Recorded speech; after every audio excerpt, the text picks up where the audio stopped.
Hey, how are you? I'm sitting on my yoga mat, and no, I'm not going to read my yoga piece from my book, but I am going to tuck my fupa in. That roll that just sits there. My acne and I are joining you tonight.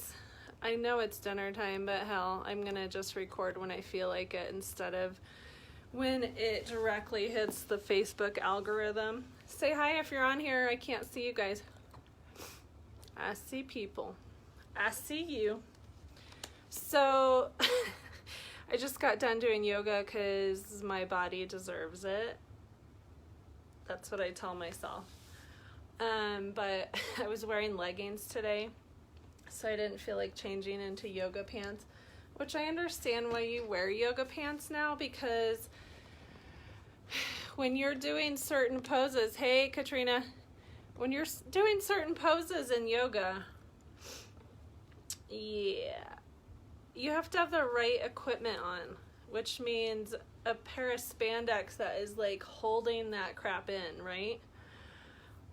Otherwise, like cheap leggings just kind of let your, hey Michael, let your like fat roll go over it, and it's not that great when you're doing yoga. So yeah, there's certain poses that are just not great for the cheap leggings or the shirt that flies above your head and you get to see your gut hanging out. It's amazing, but I'm gonna keep doing it.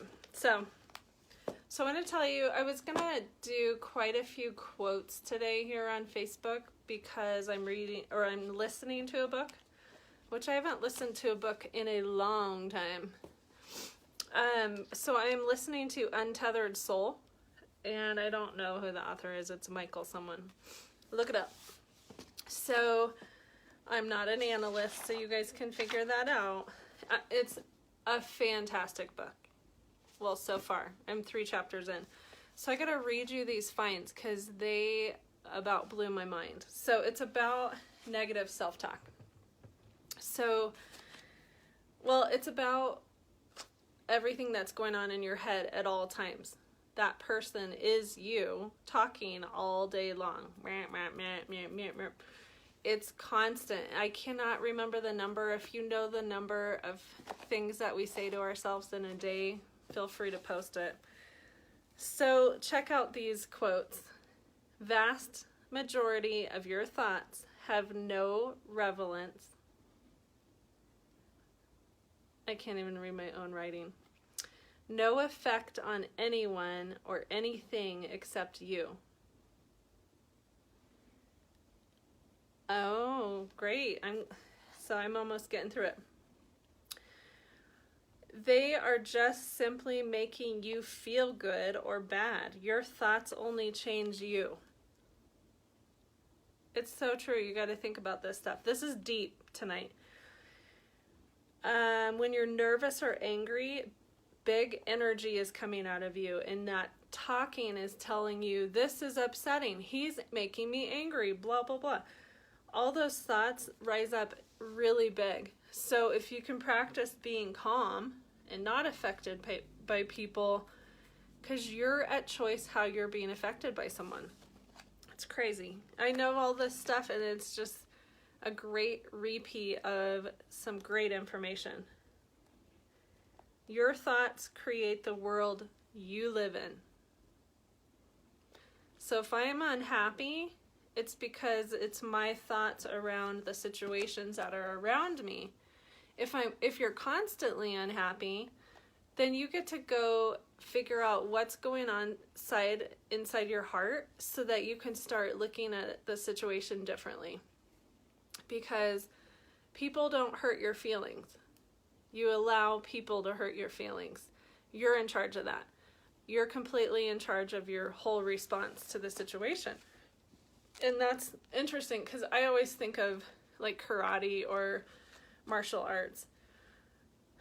One, they're completely silent most of the time, but also when something's coming at them, they use that energy and move it out of their space. Or they use the other person's energy, negative energy coming at them, and use it against them in a way to keep themselves safe, but also keep the other person safe too. So the other quote I wrote down was, the only way to find peace and contentment is to stop thinking about yourself. You're ready to grow when you finally realize that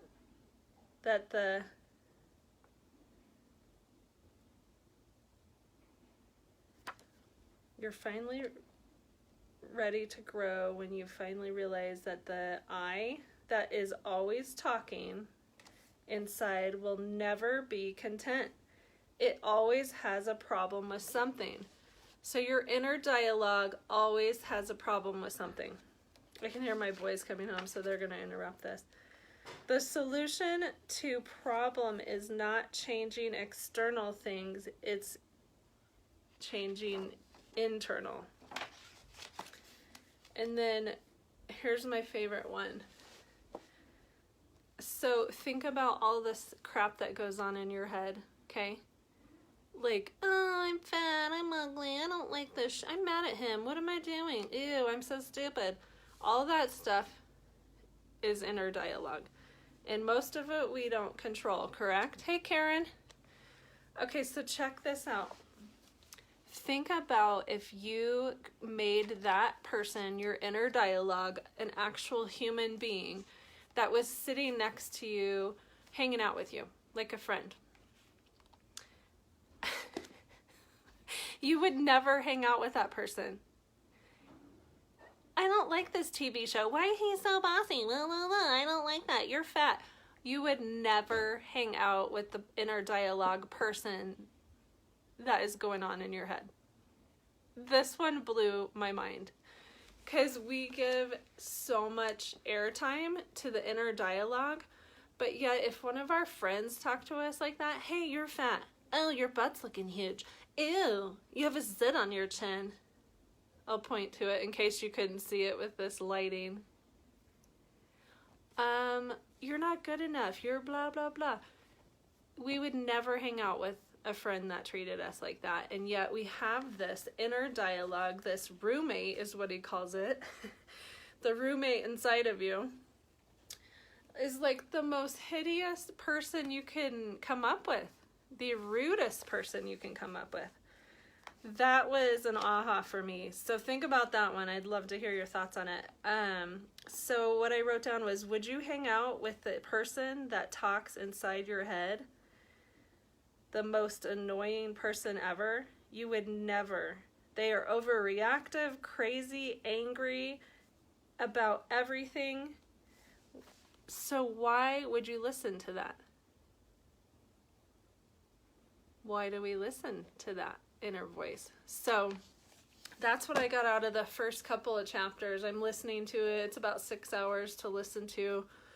That is some good material. So I would love, please share this video, put heart emojis. I appreciate the shares because it gets my stuff out there, my value, and that's what I like to create. So have a blessed evening and a fantastic meal. Have a good one. Bye.